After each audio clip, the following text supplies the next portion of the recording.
estudemos essas perguntas, tenhamos atenção a elas, porque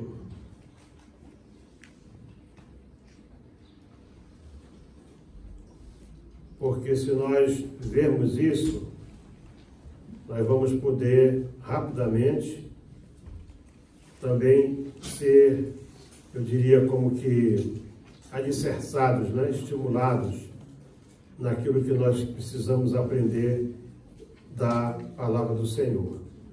O Enoque, ele fez duas perguntas, e a primeira delas é assim: se Caim casou com uma de suas irmãs, ele teria cometido o pecado do incesto? Não foi assim? Não, Caim não cometeu incesto porque não havia incesto. O incesto só passou a existir quando Deus deu a lei para Moisés no deserto. Até então, os casamentos consanguíneos eram permitidos. Somente quando Deus dá a lei, e lá na lei proíbe isso, é que criou-se depois esse nome incesto, né?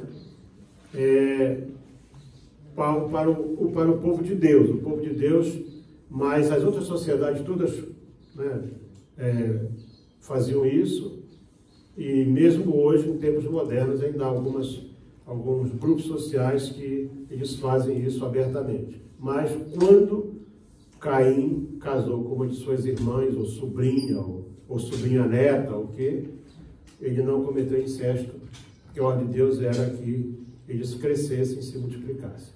A segunda pergunta que o Enoque fez foi: se os filhos de Deus, lá de Gênesis capítulo 6, são anjos, e a Bíblia diz que os anjos não têm sexo, mas eu expliquei isso, né? Expliquei isso quando o Senhor se refere especificamente no céu. Os anjos no céu, esses que estão no céu, estão em estado de pureza. Aqueles outros foram anjos que caíram. E o Enoque disse: seria possível os anjos ainda hoje fazerem isso? Eu creio que não. Eu creio que não, porque isso aconteceu num período da história da humanidade em que possivelmente Deus tolerou isso aí, mas julgou severamente esses anjos. Não há, irmãos, que a teoria de que os filhos de Deus são os anjos, ela é bíblica, porque ela está em várias ocasiões, a mesma expressão bíblica, não somente em Gênesis, mas também no livro de Jó, é a mesma expressão para filhos de Deus, que eles são os anjos. E filhos dos homens, os descendentes da semente humana. Então, quando fala filhos de homens, né, dos homens, não o filho do homem, né, mas o filho dos homens se refere à semente humana, e o filho de Deus se refere aos anjos. Então, por causa desse pecado, como eu mencionei aqui, tanto em Pedro como em Judas, eles foram acorrentados e estão à espera do juízo final. No livro de Enoque, que não é um livro canônico, e o problema do livro de Enoque é que não existe uma só versão. A versão original, lamentavelmente, o Vaticano se apoderou, e que nós temos são partes, e é um livro grande, né? Diz que esses anjos teriam pedido para Enoque interceder por eles diante de Deus. E Deus teria dito para Enoque que eu te coloquei como intercessor pelos homens e não pelos anjos. Mas isso, para mim, também é uma coisa assim, um pouco difícil pode ter acontecido, né? Mas Enoque não foi contemporâneo de Noé, portanto não tem nada a ver com o dilúvio. Mas se os anjos cometeram esse pecado, e eu creio que eles cometeram, porque a Bíblia afirma, aqueles que não guardaram a sua natureza é de pureza extrema, né? Certo?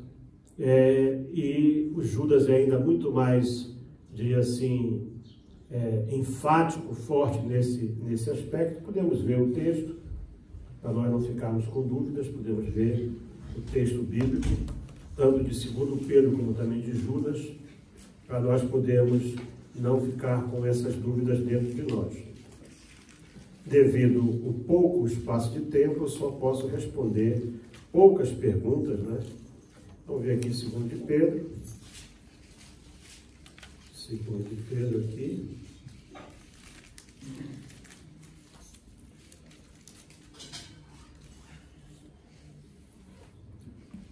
Dois, 4. Pedro está falando sobre falsos mestres e sobre heresias. E fala assim: porque se Deus não perdoou os anjos que pecaram, mas havendo-os lançado no inferno, os entregou às cadeias da escuridão. Esses anjos que pecaram, fala daqueles que seguiram Satanás. E aqui fala aqui, e não perdoou o mundo antigo, mas guardou a Noé, pregoeiro da justiça. Muito bem. E mais adiante, Judas, que escreve uma carta pequena, porém extremamente importante. Judas assim diz acerca desses anjos, né? Esses tais anjos aí. Judas escreve desta forma. Verso 5 diz assim: mas quero lembrar-vos, como a quem já uma vez soube disto, que havendo o Senhor salvo um povo, tirando a terra do Egito, destruiu depois os que não creram. Ele está fixando o que é justiça de Deus. E aos anjos que não guardaram seu principado, mas deixaram sua própria habitação, que você deixaram o céu, né, reservou na escuridão e em prisões eternas até o juízo daquele grande dia, assim como Sodoma e Gomorra. Então ele está associando o pecado dos anjos ao pecado de Sodoma e Gomorra, que era um pecado de natureza sexual. As coisas aqui na Bíblia não estão assim, né? Você vê a distância que está entre os anjos e Sodoma e Gomorra, são alguns milhares de anos, mas é porque o assunto é o mesmo. Você precisa procurar ver o que o texto nos traz de informação nesse aspecto. Quer dizer, Judas coloca diretamente, assim como foi Sodoma e Gomorra. Qual era o pecado deles? Sodoma e Gomorra, eles tentaram abusar dos anjos que foram salvar Noé. Então, o problema dos anjos também foi um pecado dessa natureza aí, certo? Isso, esses anjos foram aprisionados e, naturalmente, eles estão aprisionados mesmo. Eles estão presos, não tem perdão, mas estão presos, até o dia que vão ser lançados no inferno. Os outros que viraram demônio podem dizer, qual é a graça, né? Mas está todo mundo condenado.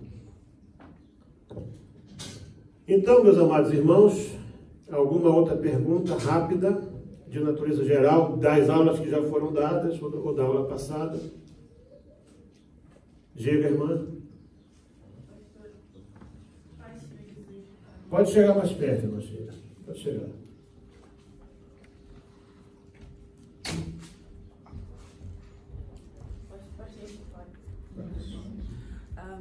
Eu queria perguntar, não sei se a pergunta já foi feita, pastor Eliel. Ok. Eu queria perguntar só, quando é possível que, quando Deus fez o humano, the human race, né? Que ele fez, porque dizem que Caim casou, e o pastor disse que ele casou talvez com uma irmã, uma sobrinha. Porque nós sabemos quantos filhos já dão. Uma prima. Yeah.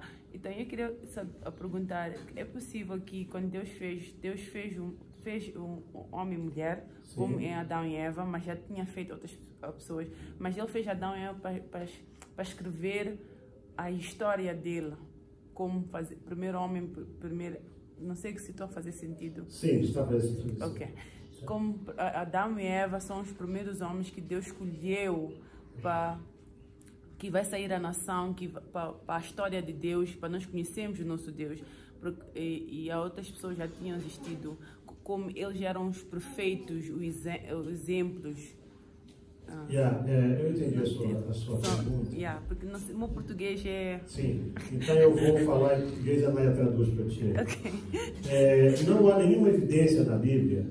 There is no evidence in the Bible.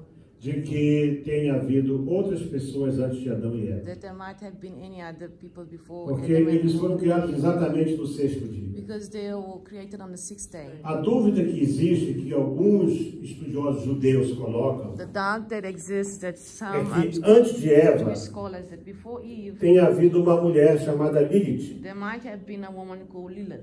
E essa teria blasfemado o nome do Senhor. And maybe she blasphemed the name of the Lord. Mas que Adão já teria conhecido a ela como mulher Maybe Adam had known her as a woman. e possivelmente haveria filhos. And perhaps they had children. Mas também não existe But uma there base is bíblica para no isso. biblical basis for that. O que é bíblico Because what is biblical é que Deus fez o Adão, is that God created Adam, fez a Eva. He also created Eve. Eles não tiveram vida como homem e mulher. They didn't relate to each other as man and woman. Se tivessem feito isso, If they had done this, se tivessem seguido essa ordem de if Deus, they had done this order of God, eles certamente não teriam tido tempo para pecar. they wouldn't have time to sin. E depois que saem do paraíso, And when they left the é que paradise, então Adão vai ter relações that's when he com a sua knew his mulher, wife sexually. da onde saíram todos os filhos. And that's where the children came from. Mas não há evidência But before that, de there is que no antes de evidence Eva that before Eve, tenha havido outra there mulher. might have been another woman. Embora essa história da Lilith, The story of ela Lilith, tem lá dentro da Bíblia alguma coisa sobre ela. the Bible does mention something about Lilith. Mas não existe assim uma base There is forte. a strong foundation for it. É um dos mistérios It is que those Deus não mysteries deixou revelar. that God did not reveal to man. Diga, irmão. Pastor, can you please translate as well, né? So here in Genesis verse 1:26, Gênesis Where- 1:26. O 26, sim. where God says, "So God created man in His own image; in the image of God He created him, male and female He created them." Here He doesn't speak about Adam and Eve yet. Essa Aí é Deus a não fala de questão. Adão e Eva ainda. That Essa kind é a of questão. story of É aí em Gênesis 1, 26 que os judeus dizem que uma outra mulher foi formada. Mas nós temos que entender, pode traduzir para ela, filha. We Nós have to temos que understand entender que o capítulo 2 de Gênesis, chapter 2 of Genesis. ele acrescenta com It's just detalhes a detailed addition o sexto dia da of the criação. sixth day of creation. Você pode dizer que todo o capítulo 2 The whole of chapter é uma 2 explicação mais prolongada is just a prolonged, detailed do que explanation. talvez as baterias aqui morreram. Não, acho que não. Peraí. Do que aconteceu, portanto, ali no sexto dia. What happened in the sixth day? Porque diz assim, Because it says, isso aqui é bateria. E Deus os abençoou, and God dizendo: blessed them, saying, frutificai e multiplicai-vos, Multiply. e enchei as águas nos mares, e as águas. Isso foi a ordem, portanto, para peixes and so waters is for the fish and all, e outros animais da and terra. other sea creatures. Aí fala assim: And then it says, e disse Deus: façamos o and homem said God, let us do a nossa imagem e man semelhança. according to our image. E 27 And fala: e criou Deus o homem à sua then imagem. God created man A imagem de according to Deus his o image, criou. according to the image of Macho God. e fêmea os Male criou. and female he created them. Então, aí as pessoas pegam esse So texto people take this single verse para dizer and they say que Deus criou uma outra mulher that antes de God Eva. created a woman before Eve. É possível? Is it Sim, possible? é possível. It might be Mas nós, possible. nova isso. But Mas nós não temos assim we do uma not base forte. have a strong Porque biblical você não foundation. pode formar Because you uma cannot doutrina form a doctrine based baseada somente no versículo. on one single verse. Eu acho que a gente está Então eu vou lá. É por isso que dentro daquilo que se conhece So what como, we know as portanto, a boa técnica de a interpretação, good technique for você não interpretation pode formar doutrina em cima de um único versículo. on top of one single verse.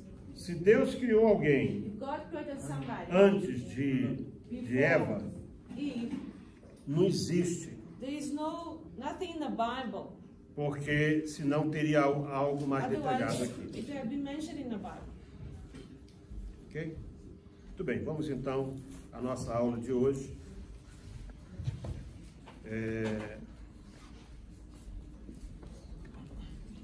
Creio que todos receberam aí, a pastora mandou a aula de hoje para vocês, né? E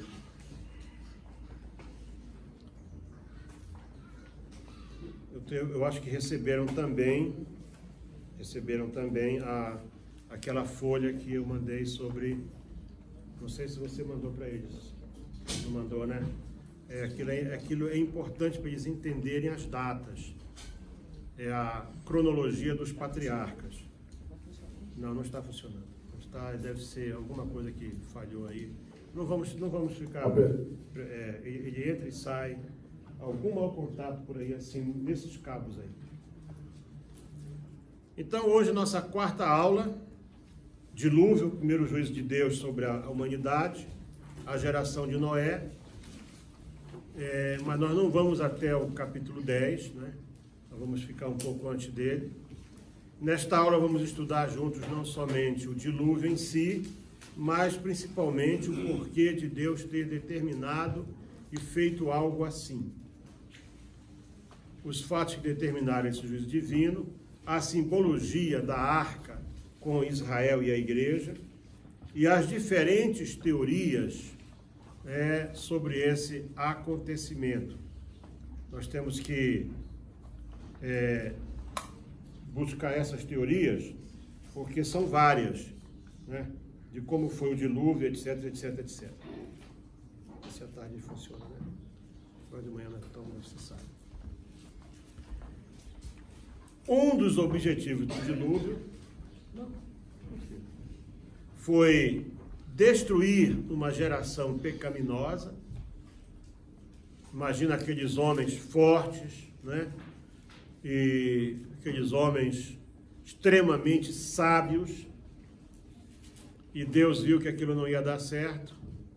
E eu acrescentei aqui algo na minha página aqui, eu acho que vocês não têm, cheia de seguidores de Caim. Essa parte vai ser a última parte da aula de hoje.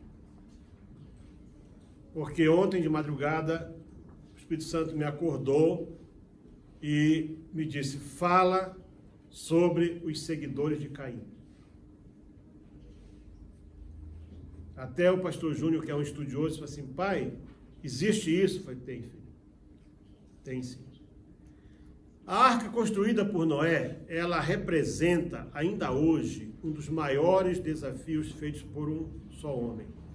Há uma réplica dessa arca construída, parece, por um norueguês ou um sueco. Ele seguiu basicamente as mesmas dimensões da Bíblia. A arca é uma coisa tão extraordinária que até hoje o mesmo conceito que Noé usou, sendo a largura 1/6 do comprimento, é isso que se usa na maioria dos navios modernos. Mesmo conceito. Então, os navios de hoje, na sua grande maioria, eles têm a relação entre o comprimento do navio e a sua largura, não é o seu calado, mas a sua largura, é de 1/6. Ou seja, se o navio tem 300 metros de comprimento, ele vai ter 50 metros de largura. A arca tinha 135 metros de comprimento, mais ou menos, e tinha 22,5 metros de largura, e 13, e a relação entre a altura também é de mais ou menos 1/10, a 10ª parte, ou seja, ela tinha 135 metros de comprimento, tinha 13,5 metros de altura, né, desde a de baixo, porque isso é que mantém o equilíbrio. Então vejam que a arca foi uma coisa tão extraordinária, era uma embarcação com capacidade para 41.000 toneladas. 41.000 metros cúbicos, toneladas. Para vocês terem ideia do que isso quer dizer, somente quando surgiram os grandes navios depois da Segunda Guerra Mundial é que houve embarcações com esse porte, com essa capacidade. O tempo, não existe nenhuma evidência bíblica também sobre o tempo que a arca levou para ser construída, mas possivelmente entre 4 a 7 anos no máximo. E não é 120 anos como alguém diz. Isso é uma coisa importante que temos que ver aqui. Vamos ver aqui em Gênesis capítulo 6, porque isso é algo, durante muito tempo a igreja teve interpretação errada acerca disso. Teve gente boa que pregou errado acerca disso. Diz assim, verso 3, então diz o Senhor, não contenderá o meu espírito para sempre com o homem, porque ele também é carne. Também é carne. O homem não é só carne. O homem é espírito, alma e corpo. Então ele tem uma parte imaterial. Porém, os seus dias serão 120 anos. Observe o seguinte. 120 anos foi a determinação do dia em que iria acontecer o dilúvio. 120 anos, aqui, o Senhor estava determinando o dia. Se Noé teve essa revelação, e se Noé falou sobre isso aos outros, não está claro nem escrito na Bíblia, mas Deus uma vez já marcou o dia. Por isso que o próximo grande juízo não está marcado o dia. Nós temos sinais do grande dia, né? E o grande sinal é exatamente o arrebatamento da igreja. Acho que o grande sinal é esse aí. Se depois do arrebatamento vamos ter a última semana de anos, que pode ser de 7 anos, ou pode ser maior do que isso, porque na Bíblia você não pode falar de números como nós entendemos, né? Se vai ser depois do milênio, o grande juízo final, quando a condenação será, mas Deus nunca mais bateu, mas está dizendo, olha, daqui a X anos eu vou trazer juízo. Por quê? Porque ninguém ouviu da primeira vez. Eu não sei vocês, mas eu conheço pessoas que colecionam dados, colecionam terremotos, colecionam não sei o quê. E até disse, não, eu faço isso, pastor, porque quando eu ver que está tudo pronto, aí eu volto para a igreja.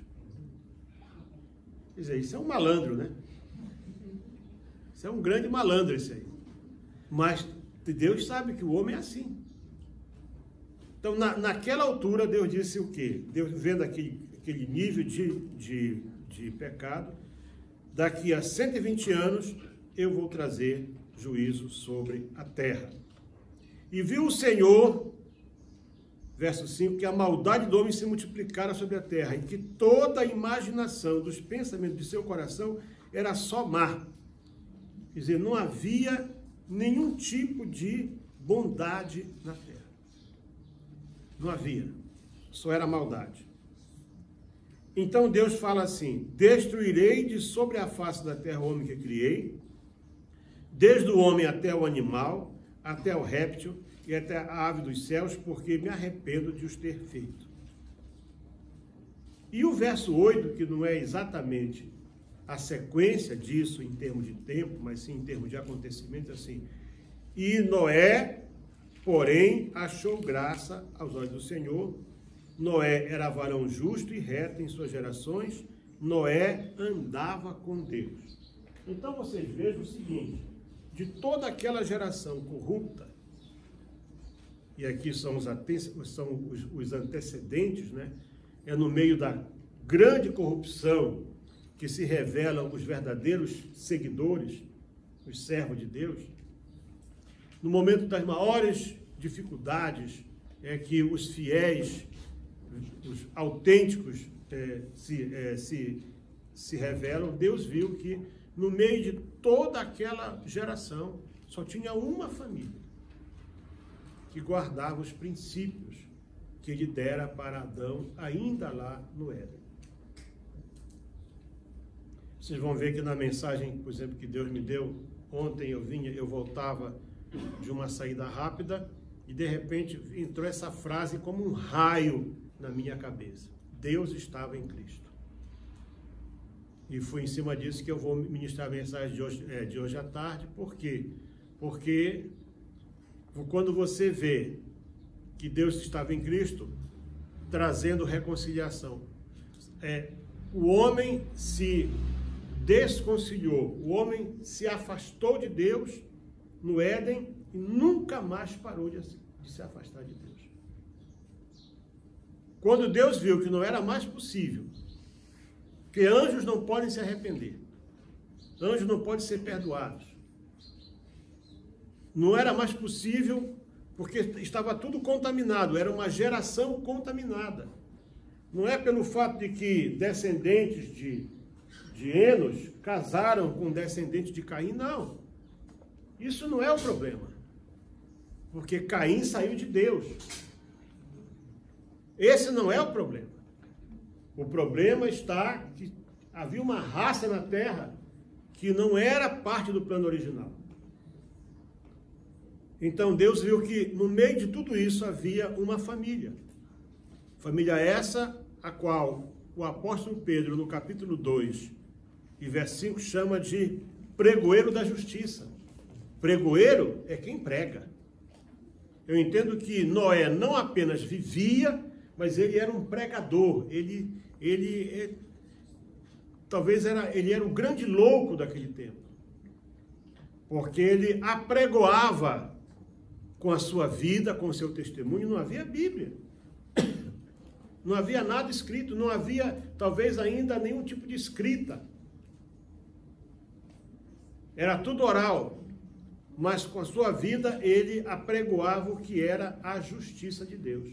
Eu entendo que quando Noé começou a construir a arca, e daí, portanto, é evidente que ele pode ter tido a ajuda de outras pessoas. Noé era eles eram só uma família, irmãos. Com certeza Noé não tinha 1,80 m.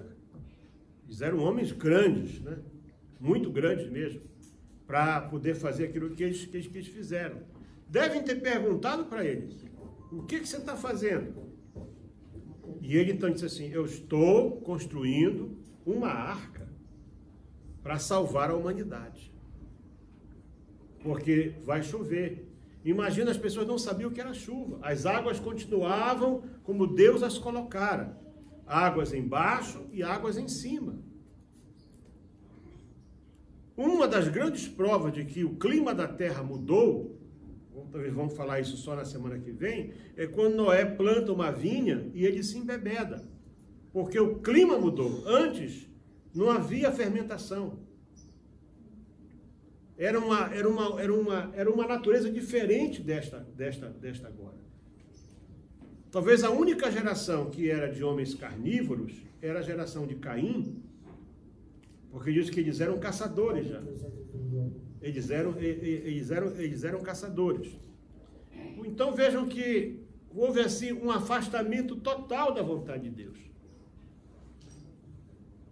E é importante nós observarmos alguns detalhes sobre a arca, que a arca foi construída com uma madeira que existia com abundância nesse lugar, chamada cipreste, né? É uma madeira leve,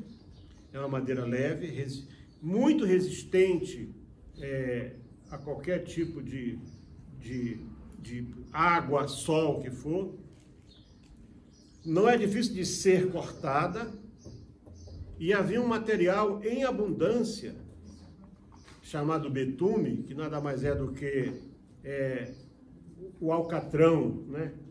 Por exemplo, não sei se vocês conhecem uma das histórias de sucesso daquela família Rockefeller, né? Um deles estava andando lá pelo Egito e viu, né? Ele viu alcatrão em estado natural. O Oriente Médio não é o grande produtor de petróleo hoje, assim, porque alguém falou, porque foi visto isso aí. Então foi visto que aquilo ali era petróleo em estado natural, era óleo. Isso era usado desde tempos imemoriais para calafetar as embarcações. Junto com um material que é abundante lá no Egito, que é o linho. Né? Misturava aquilo, metia nas frestas, passava, pronto, ficava completamente imune a qualquer tipo de coisa. Quer dizer, não havia como a água penetrar. Esse material era abundante. E a arca foi... E a Bíblia diz que Deus falou para Noé, para betumar a arca. Né? A arca tinha que ser betumada, quer dizer, tinha que ser bem calafetada, protegida, por causa da força das águas. Alguns símbolos importantes na arca, que nós não podemos, e agora trazendo isso para a área nossa, especificamente, e considerando que a arca foi um tipo de salvação, a arca é um tipo de Cristo. Se Noé era pregoeiro da justiça, então a arca é um tipo de Cristo, e também é um tipo da igreja. Porque quem entrava na arca estava aceitando o escape.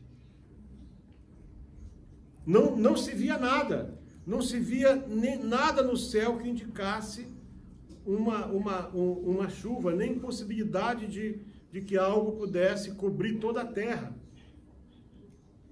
Porque a Bíblia mesmo afirma que ainda não havia chovido sobre a terra. E Deus fala para Noé que ele ia trazer chuva. Quando Deus falar que vai trazer algo, é porque não aconteceu ainda. Deus diz, trarei chuva sobre a terra. Então a arca tinha 3 compartimentos.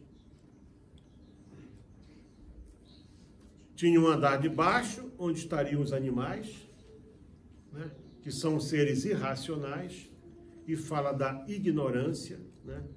A pessoa, quando vem do mundo, ela entra para a igreja, ela não sabe nada. Os animais, eles entraram na arca por causa da determinação de Deus, quando criou o homem, que o homem iria sujeitar os animais. Os animais eram sujeitos ao homem. Como isso aconteceu, se eles sentiram o perigo e os animais sentem, está provado hoje. Nós temos centenas de testemunhos daquele grande tsunami que houve na Ásia em 2004, foi, né?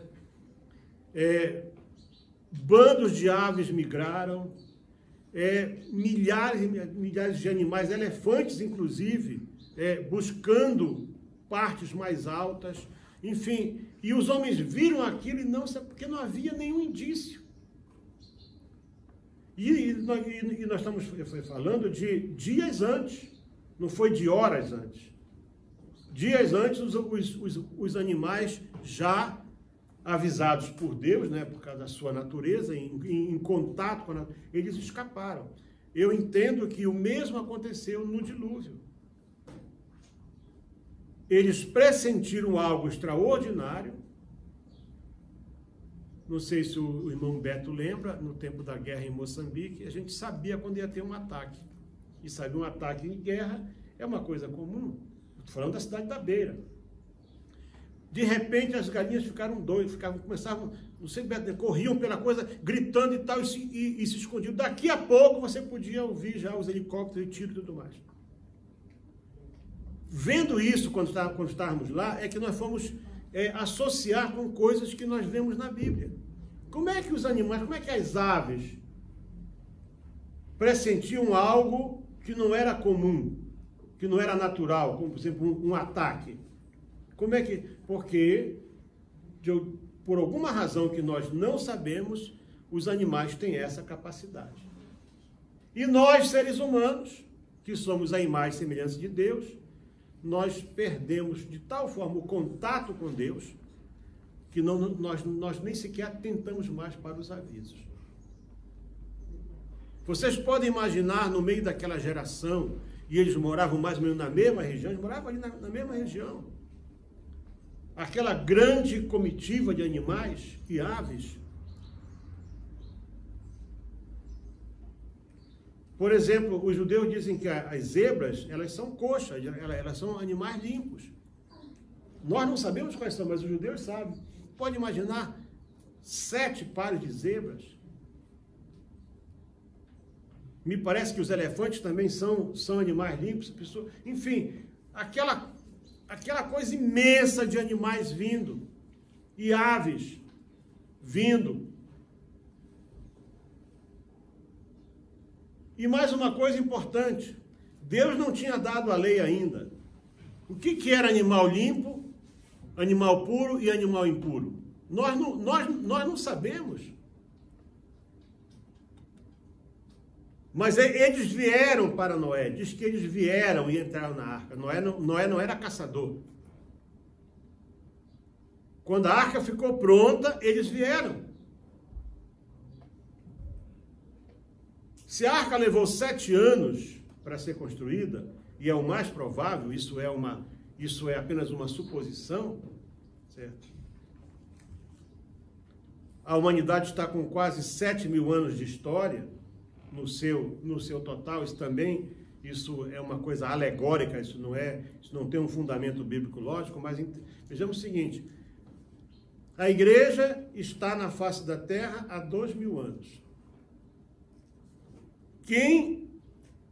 A igreja só tem uma porta, que é Cristo. A arca também só tinha uma porta.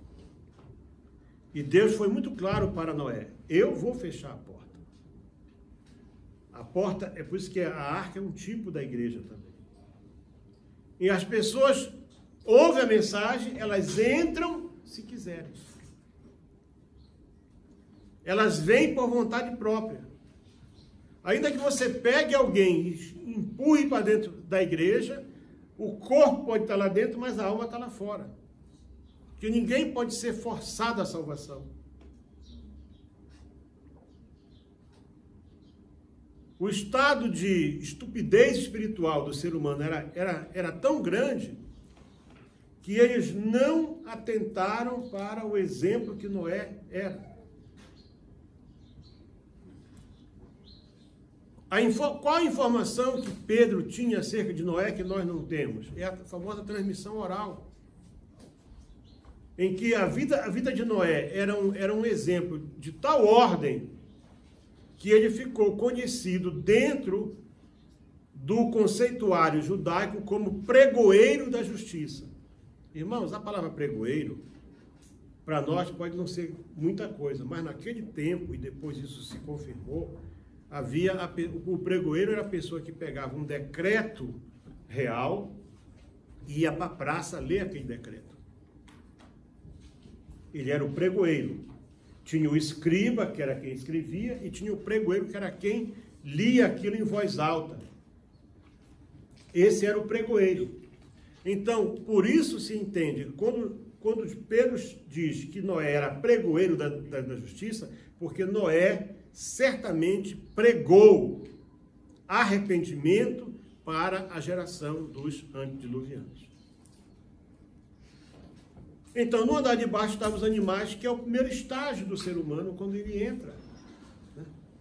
No segundo andar estavam os alimentos, é a passagem natural, o famoso discipulado. A pessoa vem para cá, se ela não for devidamente alimentada, instruída, não vai conseguir crescer. E o terceiro andar era onde estavam os seres, né, inteligentes, ou seja, Noé e sua família, que nós chamamos isso de maturidade espiritual também. Isso é uma simbologia, para vocês poderem entender também algo sobre a arca que é importante. Já falei sobre a entrada dos animais, né? Agora, o dilúvio em si. Assim como tem pessoas que ainda não só não creem, como pregam contra a morte de Cristo na cruz, dizem que Jesus não morreu na cruz, que ele apenas desmaiou. Isso aí, muitos, mas isso aí não são poucos, não. Também há um outro grupo que diz que o dilúvio foi parcial. Irmãos, sabe, a Bíblia é um livro muito simples e muito claro. Diz que as águas prevaleceram sobre toda a terra, 15 côvados acima do monte mais alto. A terra é redonda. Se a terra fosse plana, né, fosse um quadrado, isso seria possível, mas a terra é plana. A terra obedece, ela tem dois movimentos, né, certo? Ela gira em torno de si própria e gira em torno do Sol. E são esses movimentos que mantêm ela na sua órbita. Então, a Bíblia diz com clareza que as águas prevaleceram mais ou menos aproximadamente 5 metros acima do cume do monte mais alto. O que isso quer dizer? Nenhum homem tinha mais do que 5 metros. Entendeu bem isso aí? Não havia nenhum ser vivo que tivesse mais do que 5 metros de altura. E o ser que seria capaz, né, de, na sua inteligência, correr para o monte mais alto e ficar lá, era o homem. Então, se Deus colocou 15 côvados acima, certo? Quem tiver a sua calculadora, divide rapidamente 15 por 0,45.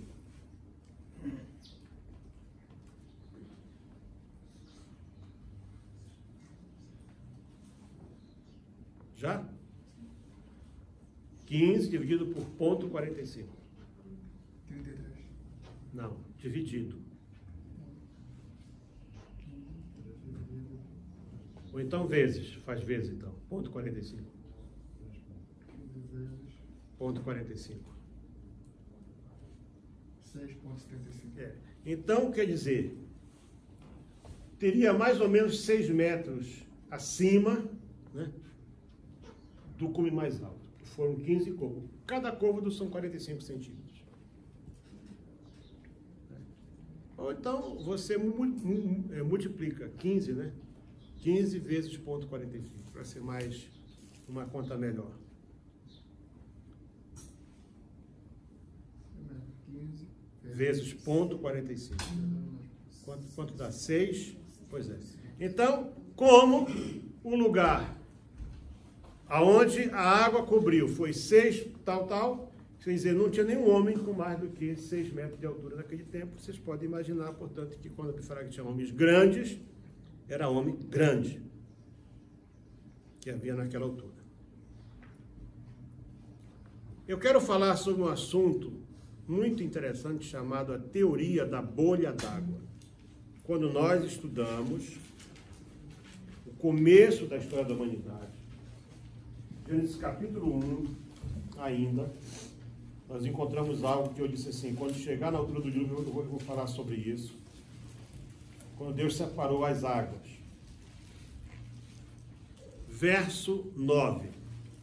E disse Deus, ajuntem-se as águas debaixo dos céus num lugar, e apareça a porção seca, e assim foi. No 7 diz assim, e Deus fez a expansão. A expansão que nós chamamos isso aqui é a atmosfera. E fez separação entre as águas que estavam debaixo da suspensão e as águas que estavam sobre, ou seja, acima da suspensão. Então, os estudiosos dizem que, nessa altura, uma grande camada de águas, uma parte ficou aqui embaixo e a outra ficou lá em cima. E era essa camada que essa camada criou uma atmosfera e um clima único na Terra, como nunca mais houve. Não eram nuvens apenas. Era uma camada de água muito, muito grande. Por isso é que, vocês observem o seguinte, quando acontece o dilúvio, e aí nós podemos sair daqui agora, e ir lá para o capítulo 7, Noé e sua família entram na arca, né? Entra tu e toda a tua casa na arca, porque te hei visto justo diante de mim nesta geração. E verso 4, passados 7 dias, portanto, ainda esperaram dentro da arca 7 dias inteiros. com a porta aberta. 7 dias inteiros.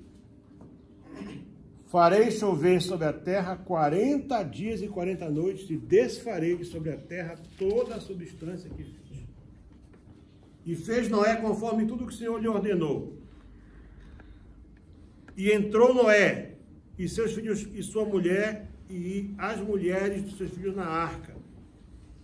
E aconteceu que, passados 7 dias, vieram sobre a terra as águas do dilúvio.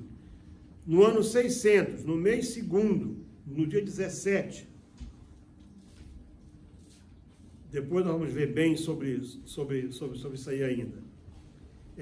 Romperam-se todas as fontes do grande abismo, e que mais? Verso 11, e as janelas dos céus se abriram. Portanto, grandes brechas se abriram no céu e toda aquela água que estava lá caiu. Agora, o que eu acho interessante é que o dilúvio não foi só a água que veio de cima.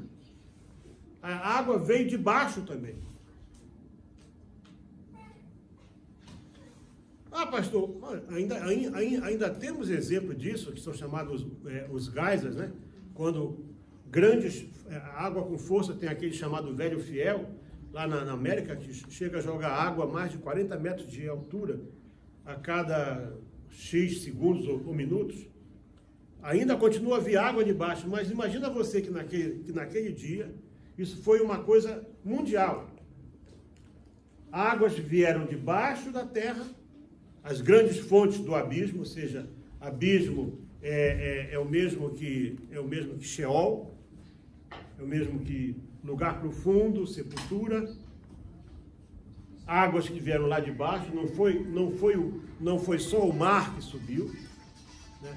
Também houve um grande movimento de marés, enfim, foi tudo que a água que Deus tinha reservado, tanta água, as águas dos mares, as águas que estavam nas regiões interiores da terra. Ah, pastor, como é possível? Olha, irmãos, há uns 7 anos atrás, não sei se você já ouviu falar do algo chamado os aquíferos, né, que são grandes depósitos de água potável que tem debaixo da terra.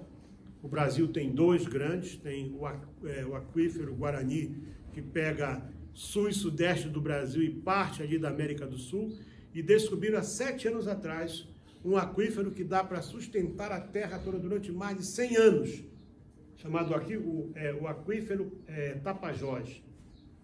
É um depósito de água tão grande, de água potável tão grande, que se faltar água na terra, só aquilo ali está lá na Amazônia, abastece a terra inteira por mais de 100 anos. Agora vejam só, essa água estava retida ali, por ordem de Deus, ela irrompeu as grandes fontes do... Vamos ver o que a Bíblia diz, vamos ver o texto bíblico com clareza.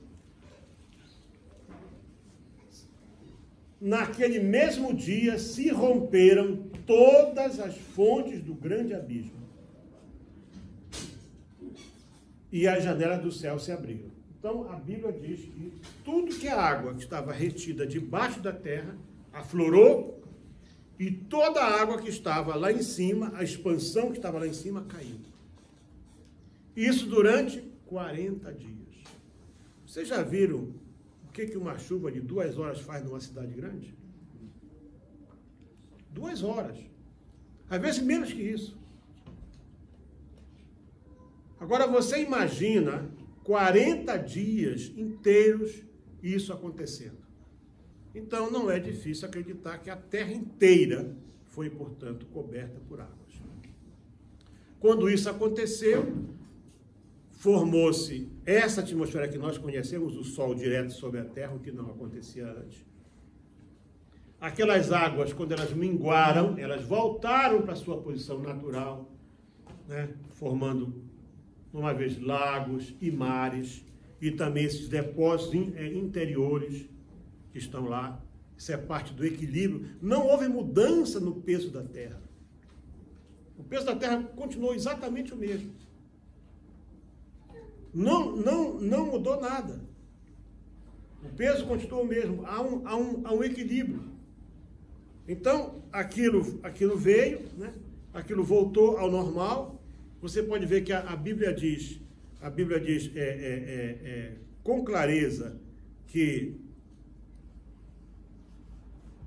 quando nós somamos, por exemplo, as datas aqui, Noé ficou 300, não foi nem 360, foi 370 dias dentro da arca. Quando você junta, eu vou dar a referência para você, Gênesis capítulo 7, verso 10 e 11 e 24.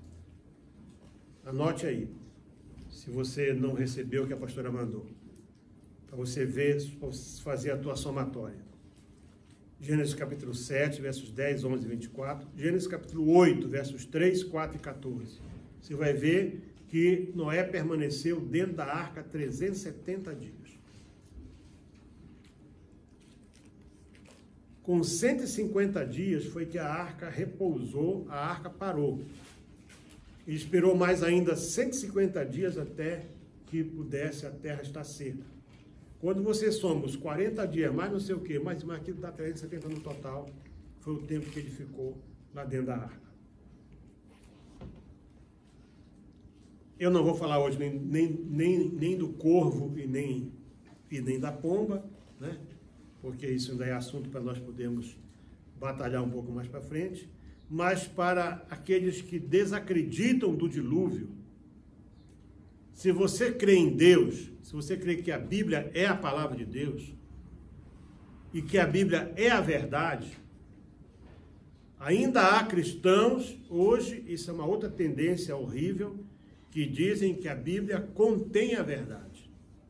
Está vendo agora uma grande polêmica, um pastor batista pregou domingo passado uma mensagem, mas uma mensagem assim, eu nunca vi um batista, nem se mexe, né?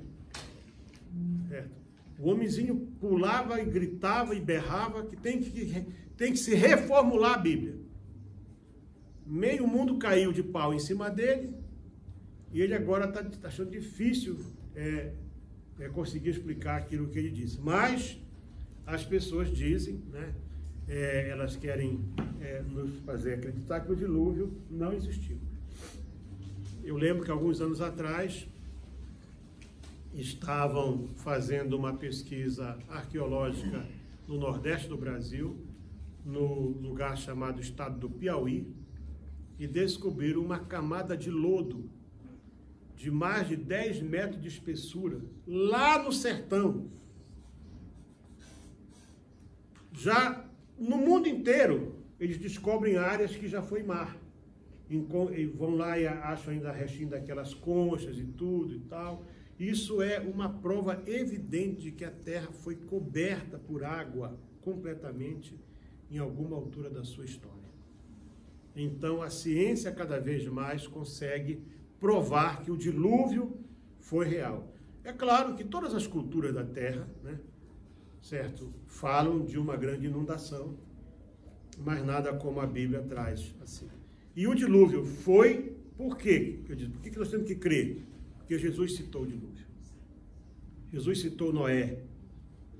Se você observar Mateus capítulo 24, né, como foi nos dias anteriores ao dilúvio, assim também será na vinda do Filho do Homem.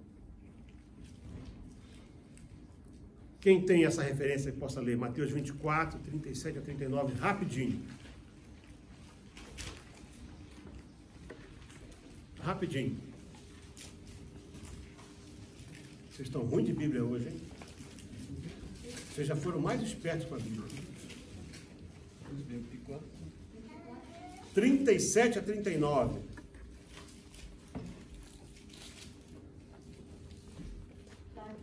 Of that day and hour no one knows, not even the angels of heaven, but my Father only.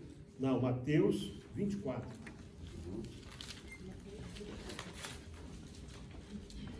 Quer ver aqui? Será que eu estou usando outra Bíblia diferente da minha? Hein? 37, né?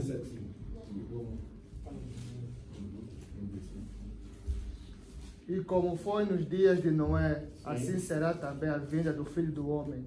Porquanto, assim como nos dias anteriores ao dilúvio, caíam, comiam, bebiam. Antes que você termine, observe o versículo anterior, o 36. Porque daquele dia e hora ninguém sabe. Sabe por quê? Nem os anjos. Sabe por que é isso aí? Porque Deus já marcou uma vez o dia antes. E ninguém atendeu. Aí ele fala aqui: e como foi no dia de Noé, assim será também a vinda do Filho do Homem. Como nos dias do dilúvio anteriores, comiam, bebiam, casavam, davam-se em casamento até ao dia que Noé entrou na arca e não perceberam. Observa que Noé entra na arca e o dilúvio não foi na mesma hora.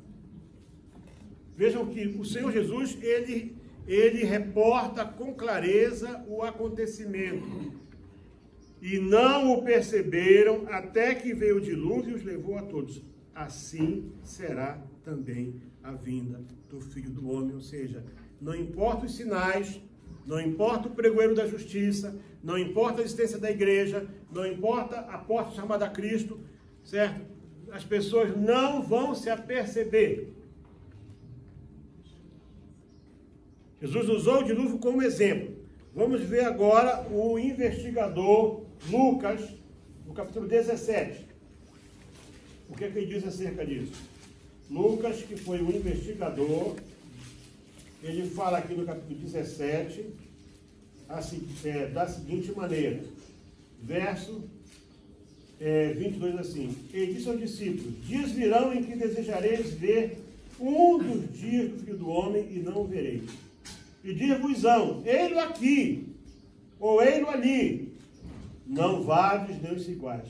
Porque, como o relâmpago ilumina desde a extremidade interior do céu até a extremidade, assim será também o Filho do Homem no seu dia.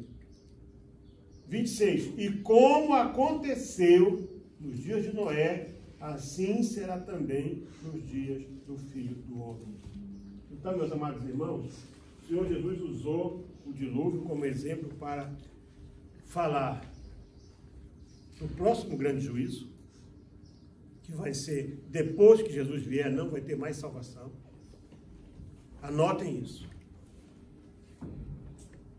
Eu tenho convicção pelo que a Bíblia diz. Esse negócio de que vai ter segunda chance. Não vai ter segunda chamada para ninguém. Você perdeu a prova, está reprovado.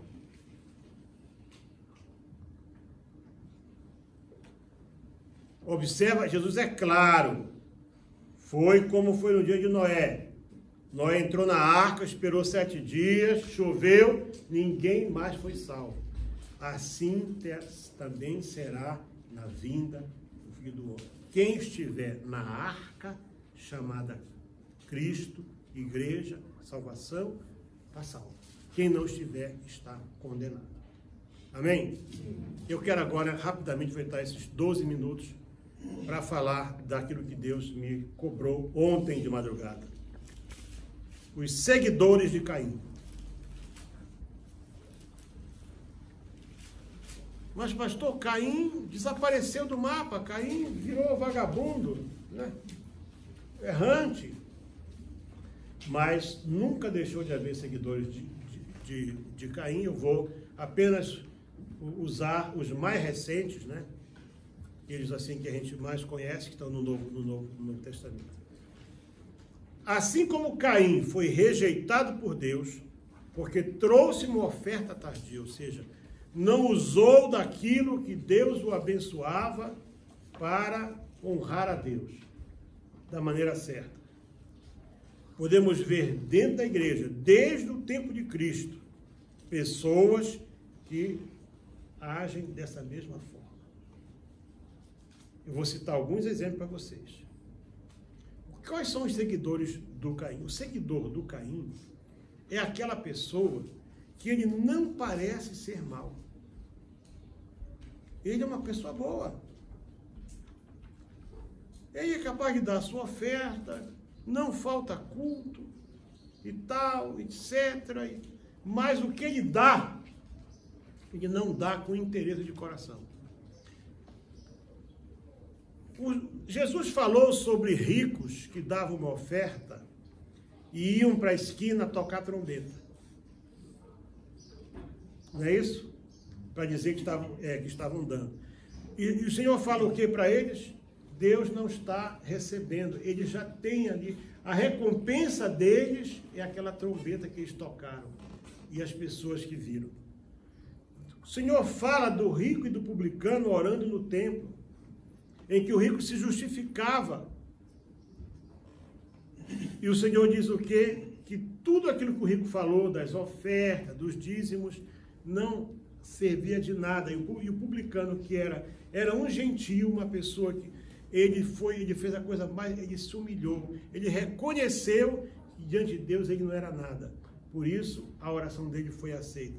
O Senhor Jesus fala do rico insensato, que disse, eu vou destruir os meus celeiros, vou construir celeiros maiores, e vou guardar, e vou dizer, alma, tu tens em depósito muitos dias, come, bebe e folga. E nesse dia foi levada a alma dele. Ou seja, tudo que ele tinha não serviu de nada. A Bíblia fala ainda da história do rico e Lázaro, que ela aconteceu possivelmente no Antigo Testamento, em que o rico usou da sua riqueza para ostentar e jamais para fazer uma boa ação que tocasse o coração de Deus. Mas o exemplo mais clássico que nós temos dos seguidores de Caim, dentro da igreja, está lá em Atos dos Apóstolos. E esse eu quero abrir com vocês a Bíblia para poder mostrar, para vocês verem que eu não estou falando e Deus não me cobrou algo dessa forma. E com certeza, pessoas que Deus quer que ouça isso, é porque Deus ama muito e não quer que você se perca. Assim como Deus pregou para Caim, Deus me determina aqui falar isso para você, capítulo 5 de Atos. Mas o 4 diz assim, a partir do verso 34 do capítulo 4 de Atos. Não havia, pois, entre eles necessitado algum, porque todos os que possuíam herdades ou casas, vendendo-as, traziam o preço do que fora vendido e o depositavam aos pés dos apóstolos. Não quer dizer que eles ficassem sem casa. É aqueles que tinham propriedades e casas com abundância. E repartia-se a cada um segundo a necessidade que cada um tinha. Então José, pode ser denominado, pelos apóstolos Barnabé, que traduzido é filho da consolação, levita natural de Chipre, que depois, ele foi aquele camarada que andou com Paulo, possuindo uma herdade, vendeu-a, e só tinha uma, e trouxe o preço e depositou aos pés dos apóstolos. E começa o capítulo 5. Mas um certo varão, não diz a sua tribo, chamado Ananias, com Safira, sua mulher, vendeu uma propriedade. Portanto, ele tinha mais do que uma. E vendeu uma. Não vendeu a sua propriedade. Vendeu uma. Observa aqui, começa, quer dizer, ele era um homem que tinha abastança. Ele era um homem abastado, ele tinha com fartura. Estão entendendo bem essa parte? Vendeu uma propriedade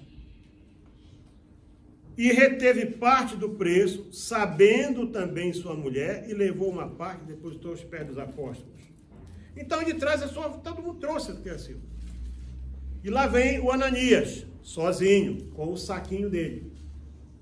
O dinheiro era dele. A mesma mensagem que Deus pregou para Caim, Pedro prega para Ananias. Porque ele chega lá, as pessoas dizem assim, olha, ele está mentindo para você. Não foi esse o valor total. Pergunta para ele. Aí Pedro fala o que para ele? Olha só. O pecado está na tua porta. Olha aqui.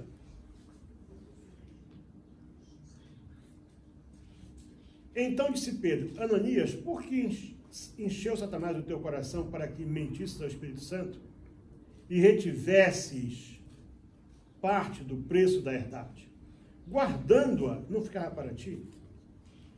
E vendido-a, quer dizer, esse guardando, quer dizer, diz, olha, você guardou uma parte, diz, olha, Pedro, eu vendi por 1.000, tem aqui 200.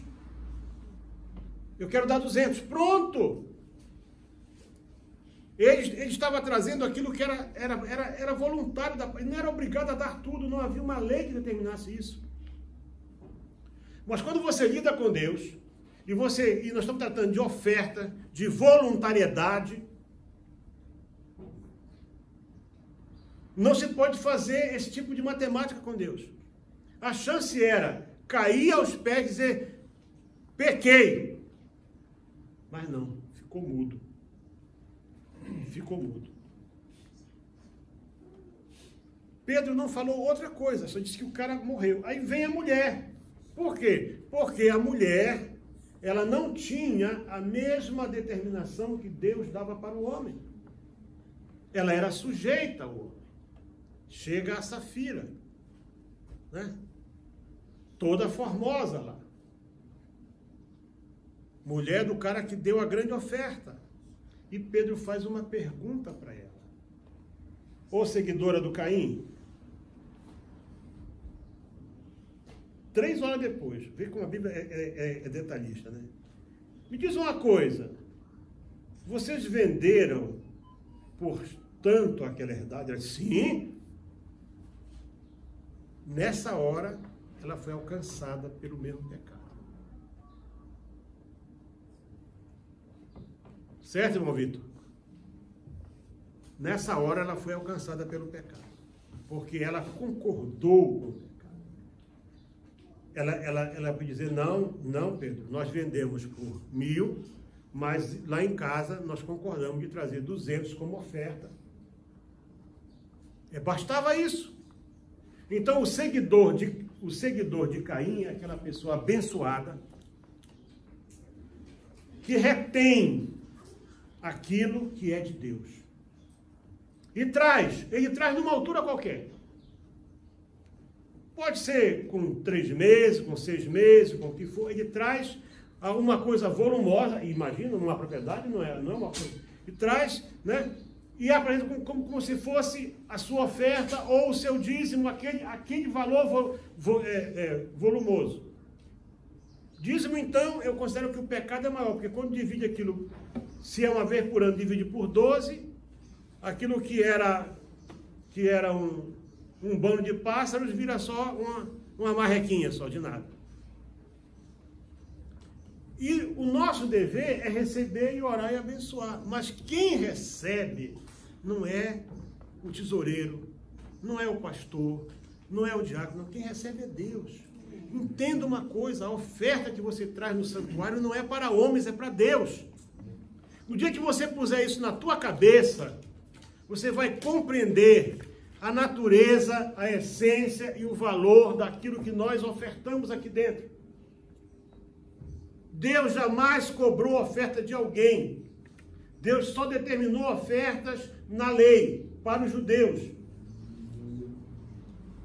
Para que eles tivessem, para que diante do acusador eles não pudessem ser acusados de nada.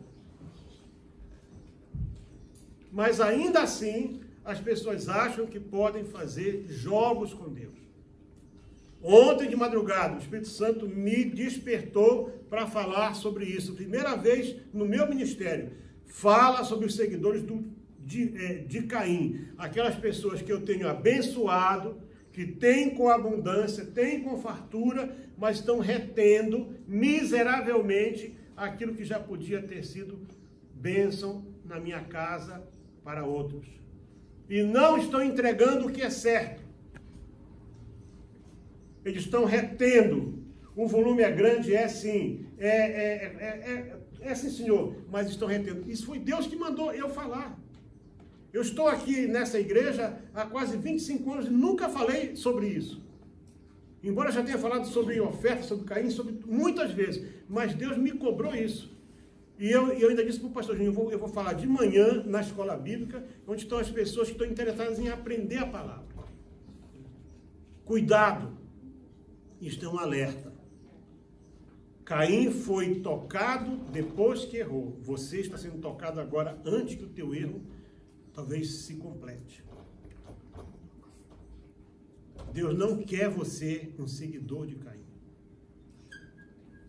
Se você não tem fé suficiente, desprendimento para reconhecer que Deus é galardoador e abençoador, confesse isso para Deus.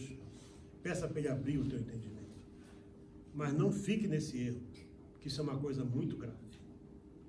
É tão grave que foi a diferença entre permanecer com Deus e sair da presença de Deus. Caim ficou tão envergonhado, não só porque matou Abel, mas porque ele sabia que ele não tinha mais como recuar.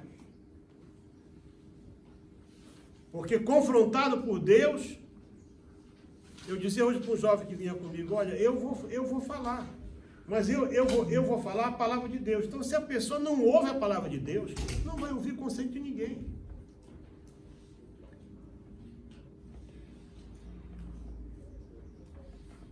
E eu estou falando para uma igreja que é um milagre. Vocês são um milagre. Deus sabe como estão as nossas finanças.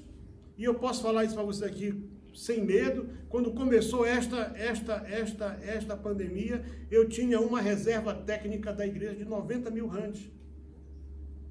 Que eu calculei que poderia chegar até novembro. A reserva técnica, por causa cortando tudo que nós cortamos. O dinheiro todo acabou no dia 15 de outubro, todo. Nunca ficamos assim. Até moeda, tudo, notinha de 10, de 20, tudinho rapou-se. Eu disse, Senhor, eu preciso de um milagre.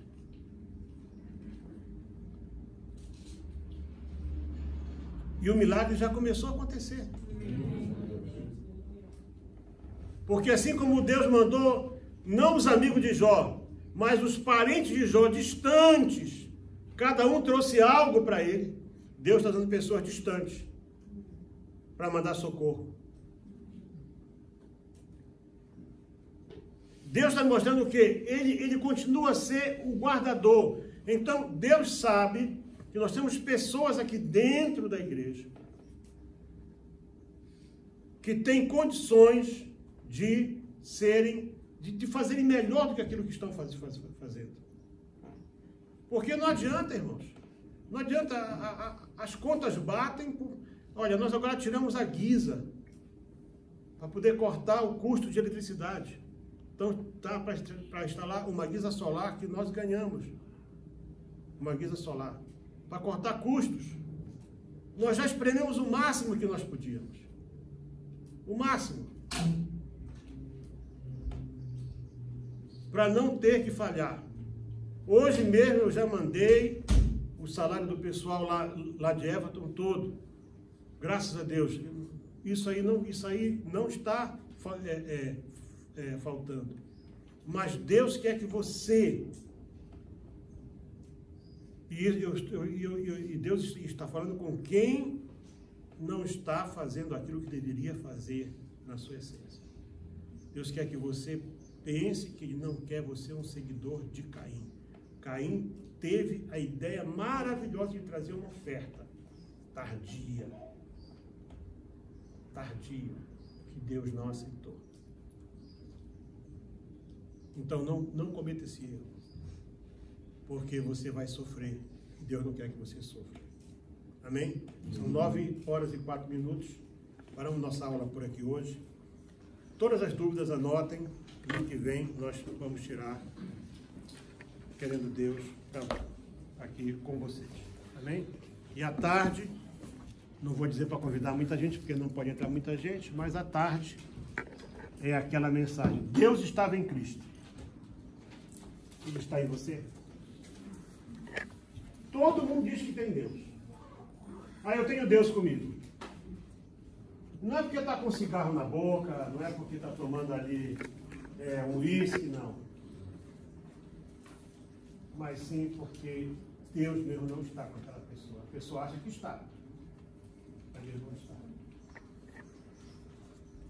Deus estava em Cristo. Será que Ele está em nós? Será que Ele está em mim? Será que Ele está no meu casamento? Será que Ele está no meu trabalho?